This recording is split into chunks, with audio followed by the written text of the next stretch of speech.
La la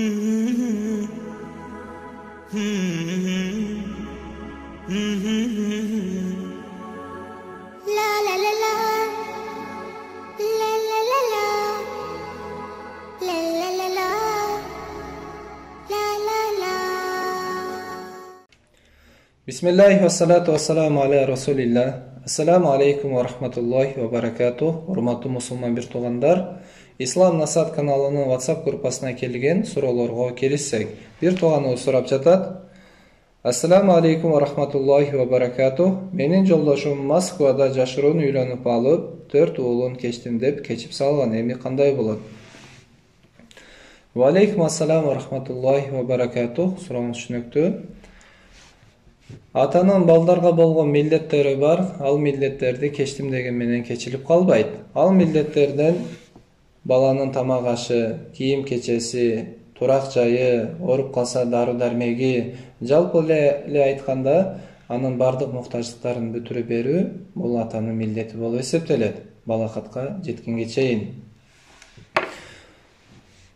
Аллах Таала периштени жаратты, ага акыл берди, ага нафс берген жок. Аллах Таала жаныбарларды жаратты, ага нафс берди, ага акыл берген жок. Ал эми инсанга нафсты дагы, акылды дагы экөөнү тең берди. Кимдин акылы нафсына үстөмдүүлүк келсе, ал адамдын даражасы периштенин даражасынан да бийик болот. Кимдин нафсысы акылына үстөмдүүлүк келсе, ал адамдын даражасы айбандардын даражасынан да төмөн болот.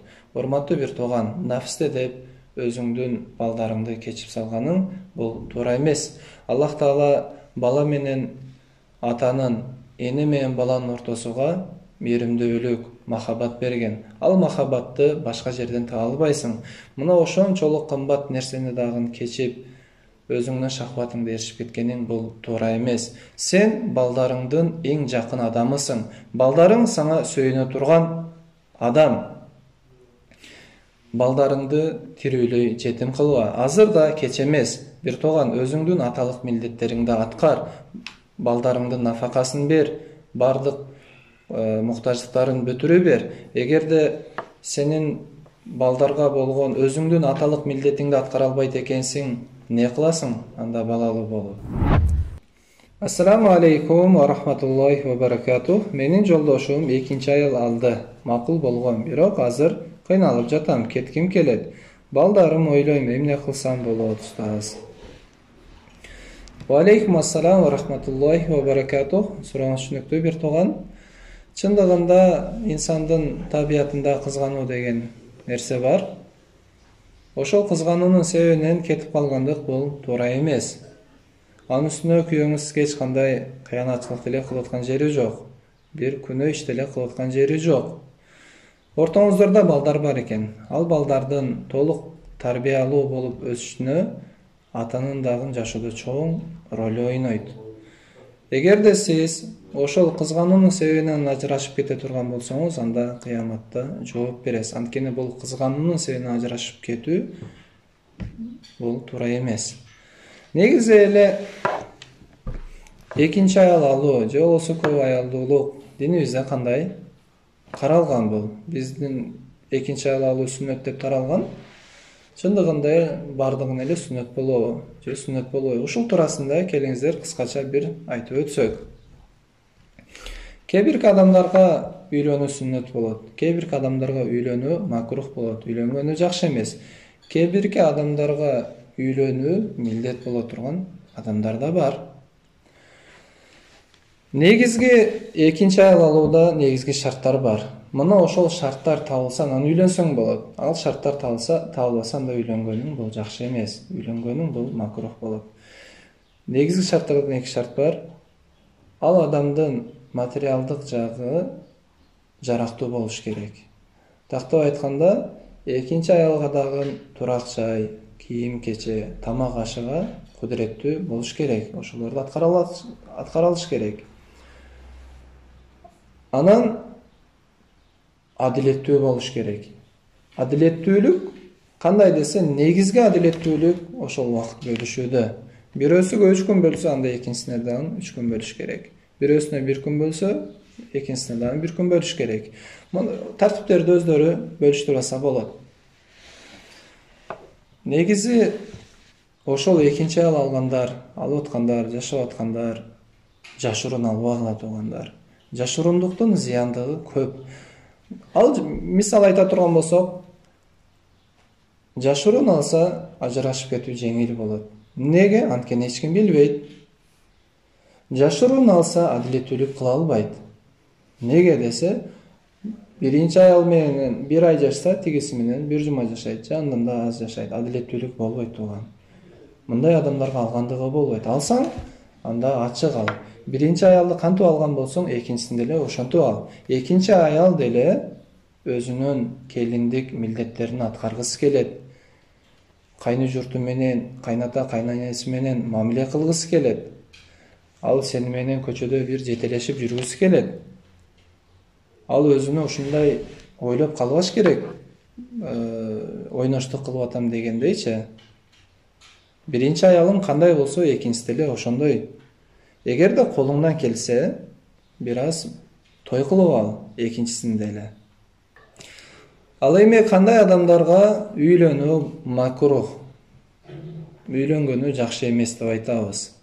Ал адам адилеттүүлүк кыла албаса, ал адам нафака бере албаса, анда ал адамдарга үйлөнүү болбойт. Биринчисинин сөзүгө кирип, экинчисин кое бере турган, экинчисинин сөзүгө кирип, биринчисин кое бере турган адамдарга үйлөнүү болбойт. Экинчисин алган аларга ошол бир эле аял жетиштүү болот. Кимдерге үйлөнүү милдет болуп калат? Биринчи аялы бар болуп туруп, ал аял мисал оорукчан. Ошол оорунун себебинен жыныстык катнаш кыла албайт. Ошонун себебинен күйөөсү күнөөгө түшүп калуу коркунуч болсо, зынага барып коюу коркунуч болсо, анда ал адам үйлөнүүсү милдет болот. Анткени күнөөдөн тосулуу дагы бул важип болуп эсептелет. Ассаламу алейкум. Менин суроом бар эле. Менин бир тууган эжем көзү көрбөйт. Ошону көзү ачылып кетсин деп салату нарияны 4444 жолу толтуруп жаткам. Ошол жөнүндө сурайын дедим. Адашпаш керек дейт экен. А мен адашып кеткем. Эмне болот? Толугураак айтып коесузбу? Ва алейкум ассалам ва рахматуллахи ва баракатух. Ассалату нария. Бул салаваттын аты от деп которулганда. Неге от деп которулду десе, оттун таасири бат болгондой, бул салаваттын дагы таасири бат болот деп алымдар айтышат. Бул салаватты кээ бирки алымдар айтат, 100 жолу айткан болсоң, сөзсүз пайгамбар салам түшүңдө көрөсүң дейт. Кээ бирки алымдар айтат, ошо 4444 жолу айта турган болсоң бул салаватты, анда бардык муктаждыктарыңды чечсең болот деп айтат. Негизи 4400 же болбосо 100 деген бул сандар, бул шариятыбызда, хадисте, Куранда бул жок. Кайсыл жактан келип чыкты десе, бул тажрыйбадан келип чыккан иш. Ушул 4444 жолу деп айт деген алымдын атын унутуп атам. Өзү аткарып көрдү. 4444 жолу аткарып, өзүнүн муктаждыктарыны бардыгын чечип алды. Эми ошону эле башка адамдарга айтып атат. Мен 4444 жолу аткардым, анан өзүм муктаждыктарымды чечтим. Сен деле аткарсаң, муктаждыктарың чечилип калышы мүмкүн, чечилбей калышы дагы мүмкүн. Ошондой эле бул салаватты 100 жолу айтсаң, пайгамбар саламдын түшүнгө көрүшүң деле мүмкүн, бирок көрбөшүң деле мүмкүн. Анткени бул Куран, хадистен сандары такталган эмес, айтылган эмес. Негизи эле инсандын башына кандай бир кыйынчылык келсе, пайгамбар саламдын сүннөтү ал дароо намазга окуйт эле дейт. Пайгамбар саламдын башына кандай гана кыйынчылык келбесин, ал дароо намаз окуйт эле дейт. Ошондуктан келиңиздер, биринчи намаз окуйду. Мына ошол сүннөт тарикасынан мына ушундай салаваттарды колубуздан келишинче көп айтсак, балким Аллах Таала ошолордун себебинен биздин муктаждыктарыбызды бүтүрүп берер. Ал эми кийинки суроолорду кийинки сабакта кылайлы иншалла. Вассалату вассаламу аля расулилла ва аля алихи ва асхабихи ажмаин.